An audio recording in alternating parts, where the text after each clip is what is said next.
You do not actually want love. You want to be seen choosing you, wanting you, validating you. And that difference is quietly ruining the way you connect with people. Because real love is slow, steady, and often invisible. But validation is loud, immediate, and addictive. And once your brain gets used to that rush, everything else starts to feel like it is missing something. You have felt it before, when someone replies instantly, and you feel a small rush. When they compliment you and your mood lifts without warning. When they pull away and suddenly your mind starts racing, trying to figure out what changed, what you did, what you need to do to get that feeling back. And it is not really about them, it is about what they make you feel about yourself. You start checking your phone more often, reading into small changes in tone, overanalyzing pauses, looking for signs that you still matter. And when those signs appear, even in small ways, it feels like relief, like something inside you has been temporarily fixed. And when they do not appear, it feels like something is missing, like something has been taken away. This is the pattern, and it feels like love, but it is not. What you are experiencing is validation dependency, a quiet psychological loop where your sense of worth becomes tied to how others respond to you. And instead of building a stable internal identity, you start outsourcing it to reactions, attention, and approval. It is subtle because on the surface it looks like attraction, like interest, like emotional investment, but underneath it is driven by a need to feel enough. And that need turns relationships into mirrors rather than connections.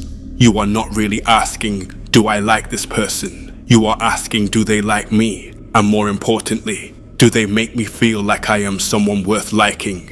And once that question takes over, everything shifts. Psychologically, this begins early, when attention becomes linked to value, when being noticed feels like being accepted, and being ignored feels like being rejected. Your brain starts to associate external responses with internal worth. And over time, that association becomes automatic. So when someone shows interest, it triggers reward, dopamine, relief. And when that interest fades or becomes inconsistent, it triggers anxiety, uncertainty, and a need to regain control. This is why inconsistency feels so powerful, because it creates a loop, a cycle of reward and withdrawal that keeps you emotionally invested, not because of deep connection, but because your brain is trying to stabilize something that feels unstable. And this is not new.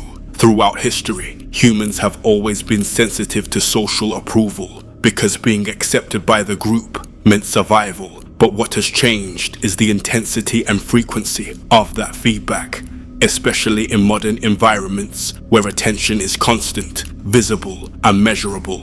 Now validation is everywhere, in messages, likes, reactions, views, and it trains your brain to expect quick confirmation, quick reassurance, quick proof that you matter. And when real relationships do not match that speed or intensity, they start to feel lacking, even when they are healthy. So you begin to chase what feels intense rather than what is actually meaningful. And this is where it escalates, because the more you rely on validation, the less stable your internal sense of self becomes, and the more sensitive you become to changes in how others treat you. Small things start to feel big. Delays feel intentional, silence feels personal, and your emotional state becomes reactive rather than grounded. You start shaping your behavior around maintaining interest, saying the right things, presenting the right version of yourself, avoiding anything that might reduce attraction, and slowly you stop being authentic.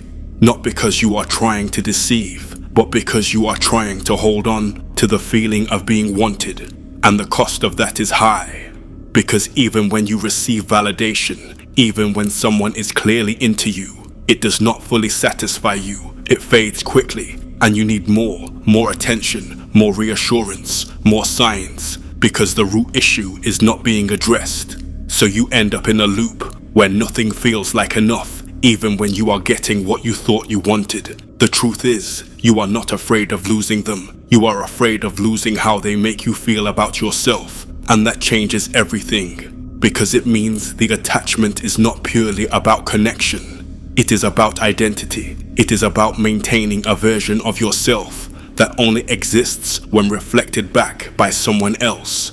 And once you see that, you start to notice things you missed before. You notice how quickly your mood shifts based on their behavior, how you feel more confident when they are present and less certain when they are not, how you become more focused on their perception of you than your actual experience with them. And here are a few insights that reveal how deep this goes.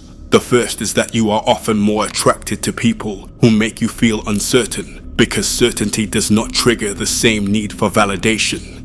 It feels calm, and calm can feel unfamiliar, even boring, when your system is used to chasing highs.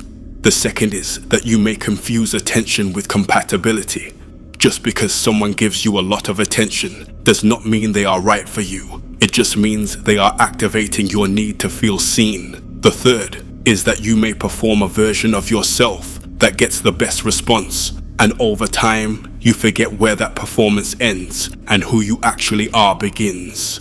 The fourth is that you may stay in situations longer than you should, not because they are good for you, but because leaving would remove a source of validation that you have become dependent on. And the fifth is that you may feel a strange emptiness, even when things are going well, because deep down, you know the connection is not fully real. It is conditional. It is based on maintaining a certain image. All of this leads to one core realization. You are not chasing love. You are chasing confirmation. Confirmation that you are enough, that you are desirable, that you are worth choosing. And as long as that confirmation has to come from outside, it will never feel stable. Because people are inconsistent, attention fluctuates, and no one can constantly reflect back a perfect image of you. So what is the shift? It starts with awareness, noticing when you are reacting to validation rather than connection, noticing when your mood depends on someone else's response,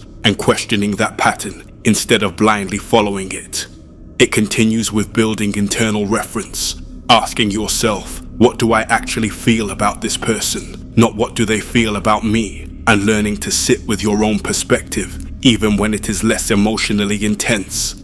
It also means allowing space, not constantly seeking reassurance, not immediately reacting to changes, giving yourself time to observe rather than chase, and letting connections develop without forcing them to constantly prove something. And most importantly, it means separating your worth from other people's behavior, understanding that someone being interested or not interested does not define your value. It only reflects their preference, their timing, their state, not your identity. This is not easy because it requires you to give up the quick highs, the immediate reassurance, the addictive loop of validation, and replace it with something quieter, something more stable, something that takes time to build. But that is where real connection lives. Because when you are not chasing validation, you start choosing people differently. You look for consistency, depth, alignment, not just intensity, and you become less reactive, less dependent, more grounded. And ironically, that is when you become more attractive, not because you are trying to be, but because you are no longer seeking constant proof. So the next time you feel that pull, that urge to check, to analyze, to regain attention, pause and ask yourself a simple question. Am I trying to connect, or am I trying to feel validated? Because that question reveals everything. And once you start answering it honestly, the pattern begins to break. Validation imitates love. It gives you the feeling without the foundation. Now you have a choice. Keep chasing the reflection, or start building something real, something that does not disappear the moment someone looks away. And that choice will shape every relationship you have from this point forward.